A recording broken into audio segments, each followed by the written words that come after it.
প্রত্যেকটি সাকসেস স্টোরির আড়ালে একটা অন্ধকার ঘর থাকে এবং একটা ভেঙে যাওয়া মন থাকে এবং তার সাথে কিছু দিন থাকে যে দিনগুলোতে মনে হয় যে আমার জীবন এখানেই শেষ।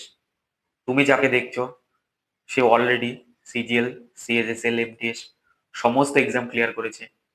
কিন্তু তার জীবনেও এমন একটা দিন ছিল যে সময় সে কন্টিনিউয়াসলি যে ভাবতো তার জীবন হয়তো এখানেই শেষ। সরকারি চাকরির প্রিপারেশনের সময় আমি যে সমস্যাগুলির সম্মুখীন হয়েছি, হয়তো তোমরাও এই সমস্যার সম্মুখীন হচ্ছ। এই ভিডিওটা কিছুটা দেখলে তোমরা হয়তো রিলেট করতে পারবে যে কিভাবে মেন্টাল ট্রমার মধ্যে দিয়ে যেতে হয় যারা সরকারি চাকরির প্রস্তুতি নেয়। প্রস্তুতির সময় আমার জীবনের সবথেকে বড় আঘাতটা এসেছিল আমার শরীরে। আমার সাডেনলি ব্যাক পেইন স্টার্ট হয় এবং তারপর থেকে আমি দেখতে পাই যে আমার অ্যাকচুয়ালি ব্যাক ইনজুরি হয়েছে। যেটা ডিসবাস বলছে। যার ফলে কি হয়, আমি হাঁটা চলা তো পরের কথা, আমি ঠিকমতো বসে পড়াশোনাও করতে পারি না। আমাকে দিনের পর দিন বিছানায় শুয়ে থাকতে হয়। সেই টাইমে আমার মাথায় একটা জিনিসই চলছিল, আমার স্বপ্ন কি হবে? আমার চাকরির প্রস্তুতি কি করে হবে? এবং আমার জীবনে কি হবে? আমার জীবন হয়তো শেষ। কিন্তু কষ্টটা শুধুমাত্র আমার একার ছিল না। পারিবারিক সমস্যাটা, বাস্তবটা ছিল খুবই ভয়ংকর। আমাদের পরিবারের প্রিপারেশন এর সময়কালে অ্যাকচুয়ালি কারোর কোনো প্রপার ইনকামই ছিল না। আমার বাবার পায়ের কিছু ইনজুরির জন্য তখন বাবা কোনো পরিশ্রম করতে পারত না। তো সেক্ষেত্রে বাবার ইনকাম সোর্স বন্ধ ছিল।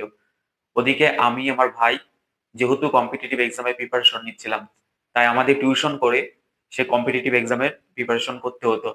যার ফলে যে ইনকামটা হতো, সেই ইনকামটা প্রপার সোর্স বলা যায় না।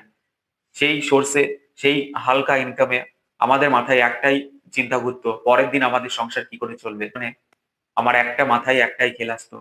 হয়তো অন্য রাজ্যে গিয়ে আমাকে ডেইলি লেবার ডেইলি লেবার বা ডেইলি ওয়েজের কোনো কাজ করতে হবে।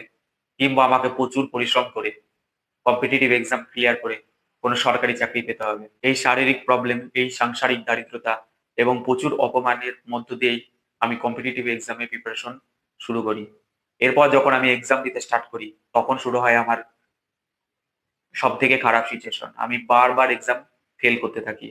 ২০১৮ থেকে ২০২২ পর্যন্ত টোটাল ৪টে সিএলএসএল এক্সাম আমি ফেল করি। কোনো সময় টিয়ার 1, কোনো সময় টিয়ার 2।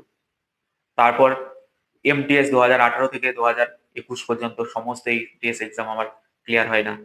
এসএসসি সিজিএল 2020, 2021 সমস্ত এক্সাম গুলোই আমার টিয়ার 1 এই ক্লিয়ার হয় না।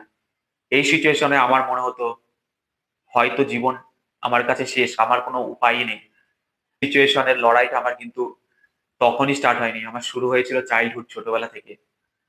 ছোটতে আমার ঠিকমতো প্রপার কোনো আমি টিউশনও পাইনি। আমি যে সাবজেক্টে পড়াশোনা ভালো লাগতো সেই সাবজেক্টে বেস্ট টিচার গুলো ছিল, তার কাছে আমি প্রিপারেশন করতে পাইনি। মাধ্যমিকে বোর্ডের এক্সামে যখন আমার ভালো রেজাল্ট হয়, বিশেষ করে সায়েন্স সাবজেক্টে 95+ নাম্বার আসে সমস্ত সাবজেক্ট গুলোয়। কিন্তু আমার পরিবারের অবস্থার জন্য আমি সায়েন্স সাবজেক্ট হিসেবে সায়েন্সের দিক দিয়ে কোনো বিটেক বলো বা কোনো সায়েন্সের কিছু বলো, আমি কোনো কিছুই ২০২১ সালে ২০২১ সালে এমন একটা সিচুয়েশন আসে যখন আমি পুরোপুরি ভেঙে পড়ি এবং মনে হয় যেন আমার জীবন আমার এখানেই শেষ। আমি আর পারবো না। কারণ এত কিছুর সঙ্গে ফাইট করে আমার দ্বারা আর কিচ্ছু হচ্ছে না। কিন্তু আমার মাইন্ডে ডাইরেক্ট বা ইনডাইরেক্ট ভাবে একটা জিনিসই কাজ করতো। কারণ এই লড়াইটা আমি এখন স্টার্ট করিনি। আমার লড়াইটা শুরু হয়েছিল চাইল্ডহুড ডেট থেকেই। যখন আমি ছোট ছিলাম তখন থেকে আমি প্রপার কোনো এডুকেশন পাইনি। কোনো টিউশন ভালো টিচার কাছে করতে পাইনি। ক্লাস 10 এ যখন আমি বোর্ডের এক্সামে সায়েন্সে 95+ নাম্বার আসে পার্সেন্টেজ, তার সত্ত্বেও আমি কোনো সায়েন্স স্ট্রিম নিয়ে কোনো পড়াশোনা হায়ার স্টাডি করতে পারিনি বা বিটেক বলো বা কোনো জায়গায় যেতে পারিনি শুধুমাত্র আমার আর্থিক অবস্থার জন্য। আমার স্কুল লাইফে যত ফ্রেন্ড ছিল তারা প্রিপারেশনের সময়ে সব একটা করে বাদ হয়ে যায়। যে কটা ২-১ টা পড়েছিল তারা আসতো আমার কাছে, এসে বলতো, "তুই কি করছিস? টাইম নষ্ট করছিস, তুই চলে যা।" তারা নিজের সঙ্গে আমার তুলনা করত। তারা জানতো আমার সিচুয়েশন যে আমাকে আমার কি হবে? হয়তো আমাকে রোজগার দেখতে গেলে আমাকে কম্পিটিটিভ এক্সাম এর জন্য প্রিপারেশন নিতে হবে। নয়তো আমাকে ডেইলি ওয়েজ যা হতে হবে, অর্থাৎ দিনের কাজ করো এবং টাকা নাও, এরকম।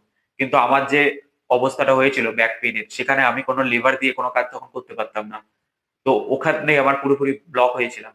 তো সেক্ষেত্রে আমাকে শুধুমাত্র কম্পিটিটিভ এক্সাম এ দিতে হতো। কিন্তু তারা জানা সত্ত্বেও আমাকে ডাইরেক্ট ইনডাইরেক্ট ভাবে ইনসাল্ট করতো, জাস্ট ইনসাল্ট। ইনসাল্ট করার মাধ্যমে বোঝাতো তুই কি করিস, তুই একদম বাজে ছেলে এরকম। তারা যে একটু আমার সিচুয়েশন দেখে একটু বেটার কিছু বলবে বা মোটিভেট করবে বা রিয়ালিটি বলুক, রিয়ালিটিও বলতো না যে এটা খুব কম্পিটিটিভ এক্সাম, খুব টাফ, খুব কম্পিটিশন, এরকম রিয়ালিটিও জানাতো না। ডাইরেক্ট বলতো তুই তুই সব ফালতু করিস না, তোর দ্বারাই কিছু হবে না, এরকম ইউজ করতো ওয়ার্ড। এখন আমি যখন সবকিছু পেয়ে গেছি, কেন জানি না কেউ কথা বলে না। আমি কিছু বলিনি তাদেরকে, কিন্তু তারা আর কথাই বলে না। এত কিছু সিচুয়েশন সলভ করে করে যখন আমার মনে হতে লাগলো যে আমি হয়তো এবার এক্সাম ক্লিয়ার করার মতো প্রস্তুতি হয়ে গেছে, তখন কোভিড-19 হয়ে গেল। কোভিড-19 এর ফলে এক্সাম সব পোস্টপন্ড। ৮, ৯ মাস, ১০ মাসের জন্য এক্সাম পোস্টপন্ড। তারপরেও কোনো সিওরিটি নেই এক্সাম কবে হবে, তারপরেই হবে। রেজাল্ট বেরোবে, কবে সিলেকশন হবে, আবার না হলে আবার ফেল করব, আবার স্টার্ট করতে হবে।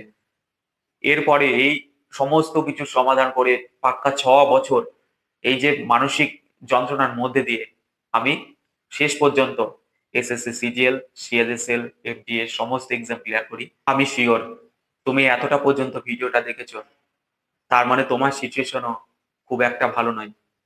তুমিও হয়তো কোনো না কোনো প্রবলেমের মধ্যে দিয়ে যাচ্ছ এবং তোমার কাছেও একটাই অপশন যে তোমাকে কম্পিটিটিভ এক্সাম ক্লিয়ার করে কোনো একটা সরকারি চাকরি পেতে হবে। তাহলে এই চ্যানেলটা তোমার জন্যই বানানো, তোমরা ধরতে পারো। কারণ এই চ্যানেলটার মূল লক্ষ্যই হচ্ছে প্রিপারেশনের সময় যত কিছু প্রবলেম আমি ফেস করেছি, সেই প্রবলেম যাতে তোমাদের ফেস না করতে হয়, তার সলিউশন বের করা। এখানে তুমি কমপ্লিট কিছু পেয়ে যাবে, তুমি কমপ্লিট গাইডেন্স পেয়ে যাবে। কোচিং, তোমরা কোচিং নিতে পারো। আশা করি তোমরা কোচিং নেওয়ার মতো ক্ষমতাও নেই। আর যারা কোচিং নিচ্ছ, কোচিং এ সেই পার্সোনাল গাইডেন্স পাবে না। কিন্তু এখানে তোমার একটা ফিল হবে, আমি তার কথা শুনছি, দেখছি, যে আমার মতো সিচুয়েশন দিয়ে গিয়েছে। এই চ্যানেলে থাকো। আর একটা টেলিগ্রাম গ্রুপ আছে, সেই টেলিগ্রাম গ্রুপে অ্যাড হও, যেখানে ডে বাই ডে কিভাবে স্ট্রাকচার ওয়েতে প্রিপারেশন করা হয় সেটা পুরোপুরি টার্গেট বেসে দেওয়া থাকে। আর এই ইউটিউব চ্যানেলে কমপ্লিট গাইডেন্স, তার সাথেও কমপ্লিট ফ্রি অফ কস্ট ম্যাথের কোর্স দেওয়া থাকবে। এই কোর্স করলে তোমার এসএসসির যে কোনো এক্সাম, রেলের যে কোনো এক্সাম, সমস্ত এক্সাম ক্লিয়ার হবে। তাই আমার যে ৬ বছর যে মানসিক কষ্টতে গিয়েছি, তোমাদের যাতে অতটা না কষ্টে যেতে হয়, যাতে অল্পের মধ্যে তোমরা স্ট্রাকচার ওয়েতে প্রিপারেশন করতে পারো এবং সেই যে পেইনটাকে তোমরা কমাতে পারো, সেটা নিয়েই আমার এই ভিডিওটা বানানো। এবং এই চ্যানেলটার মেন লক্ষ্যই হচ্ছে ওটাই, যাতে তোমাদের প্রিপারেশনের ৬ বছর, ৫ বছর এত দূর যেন না হয়ে ১ বছর, ১.৫ বছর, ম্যাক্সিমাম ২ বছরের মধ্যে হয়। এই যে কষ্ট জীবন, বেরোজগারের জীবন, এটা যেন ১-১.৫ বছরের মধ্যে সমাপ্ত হয়। তো তোমরা, এর একটাই অনুরোধ থাকছে, তোমরা যে সমস্যায় দিয়ে যাচ্ছ, সেই সমস্যা যেগুলো তোমরা ফেস করছো, বিশেষ করে তুমি যে সমস্যা ফেস করছো সেটা কমেন্টে অবশ্যই লেখো। কারণ সমস্যা গুলোকে ইগনোর করলে কোনোদিনও সমস্যা মেটে না। কমেন্টে লেখো, আমি অবশ্যই সেটা পড়বো এবং বোঝার চেষ্টা করব যে প্রবলেমে আমি যেরকম গিয়েছি, এরকম কি কি প্রবলেমে কারা কিভাবে যাচ্ছে এবং যথেষ্ট আমি সাহায্য করার চেষ্টা করব প্রিপারেশনের সময়।